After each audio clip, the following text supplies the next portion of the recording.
মাসান কথার অর্থ শ্মশান। কোচবিহারের রাজবংশীদের একটি শিল্পকেই তুলে ধরা হয়েছে এবারের পূজা মণ্ডপে। সেখানে রাজবংশী শিল্পীদের সঙ্গে কাজ করেছেন এখানকার শিল্পী। তুলে ধরা হয়েছে তাদের জীবনযাত্রা। আবহ সঙ্গীত দিয়ে তৈরি করা হয়েছে সেই আবহ। এখানে এলে একটু হলেও গা ছমছম করবেই। দেবীর রূপেও রয়েছে বিশেষত্ব।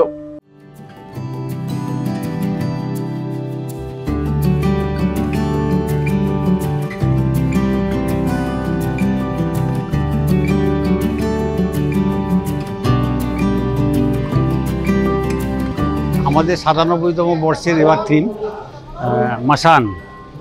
মাসান হচ্ছে একটা রাজবংশীয় ট্রাইবালদের একটা দেবদেবীদের পুজো, যাকে ঘিরে তৈরি হয়েছে একটা শিল্প। তো আমরা সেই মাসান শিল্প এবং মাসান দেবদেবীকে তুলে ধরছি। আর মাসান এত প্রাচীন একটা ধর্ম, যেটা তিব্বত থেকে এসছে। আস্তে আস্তে কিন্তু ওটা বিলুপ্তির পথে।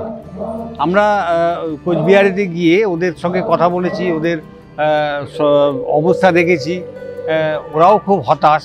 তো আমরা ভাবলাম যদি এই মাসানকে কলকাতা শহরে এনে তাকে যদি একটু আমরা প্রচারের মাধ্যমে যদি সরকারের যদি তরফ থেকে কোনো এদের সাহায্য করানো যায়, এটা ভেবে আমরা এবার একটু মাসানকে করেছি, যেটা শিল্পী অদিতি চক্রবর্তী ফুটিয়ে তুলেছেন। প্রতিমারও ওই আমাদের মাসান ফর্মে আছে, ফর্মটা মাসান, কিন্তু মাসান দেবী যেহেতু